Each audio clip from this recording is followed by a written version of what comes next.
deux petits exercices sur la médiatrice. Ces deux exercices sont issus du manuel Césamat, donc j'ai mis d'ailleurs la référence sur le blog puisque tout est accessible en ligne. Alors, premier exercice, on a 4 dessins et on nous demande parmi ces dessins lesquels représentent une situation dans laquelle la droite en pointillé est la médiatrice du segment en trait plein. Alors, comment faire? Eh bien, nous allons nous assurer à chaque fois des deux critères qui font que la droite en pointillé va être la médiatrice, c'est-à-dire est-ce qu'elle passe par le milieu du segment et est-ce qu'elle est perpendiculaire au segment. Alors pour vérifier le milieu, comme là il s'agit de vérifier, je vous conseille, je vous propose, au lieu d'utiliser la règle graduée, d'utiliser ce merveilleux outil qu'est le compas, qui va beaucoup plus vite. Je révise d'abord le vocabulaire du compas, vous vous souvenez? Un compas est constitué de deux branches. Ici j'ai la pointe, ici j'ai la mine, et là c'est donc l'écartement en ligne droite, puisque la distance entre deux points est en ligne droite. Je pose la pointe du compas sur le point dont je me demande si c'est le milieu du segment, la mine sur l'extrémité du segment, je reporte, bon, ici on y est, je peux donc coder la droite D1 passe bien au milieu du segment. Je vérifie l'angle droit. Pour ça, je place un des côtés de l'angle droit le long du segment, l'autre côté de l'angle droit le long de la droite. Forcément, le sommet de l'angle droit se trouve à l'intersection des deux. Ici, j'ai bien un angle droit. D1 est bien médiatrice de ce segment. Je vais faire la même chose dans les autres cas.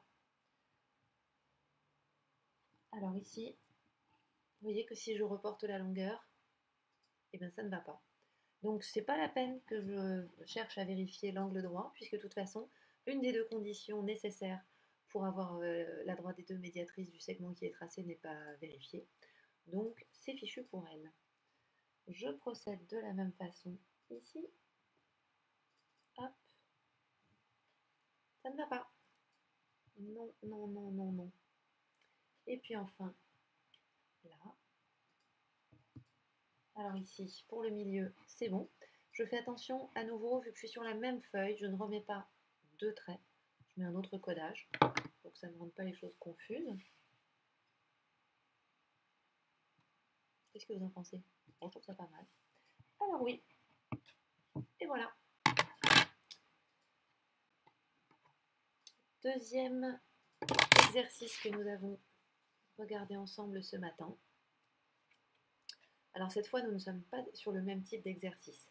Sur l'exercice précédent, nous sommes sur un exercice dans lequel il s'agit de vérifier de façon perceptive. On a déjà parlé de ce qui était perceptif en classe, c'est-à-dire que là, je regarde vraiment ce qui se passe sur ce dessin.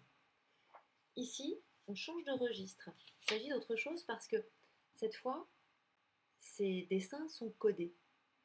Ça fait que ces dessins se rapprochent de figures. C'est-à-dire que quand je les regarde, je n'ai pas besoin de vérifier avec des outils. J'ai besoin de vérifier avec ce que je sais, avec un modèle mathématique, et ce modèle, c'est celui de la médiatrice. Je vous rappelle qu'une médiatrice est la droite qui passe par le milieu d'un segment et qui est perpendiculaire à ce segment. Alors ici, ce matin, les élèves m'ont dit que ici, ça marchait bien. Parce que j'ai l'angle droit qui est codé ici et j'ai le codage qui me montre bien que la droite D passe par le milieu de AB.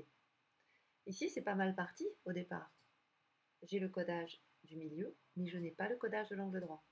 Peu importe ici que l'angle droit soit vérifié ou pas, de façon perceptive, ici, on s'intéresse au codage. Donc, non. Et puis là, on est dans le dernier cas possible, encore qu'on aurait pu ne rien respecter du tout. J'ai un angle droit, mais en revanche, je n'ai pas de codage qui m'indique que je passe au milieu. Donc, ça ne suffit pas non plus.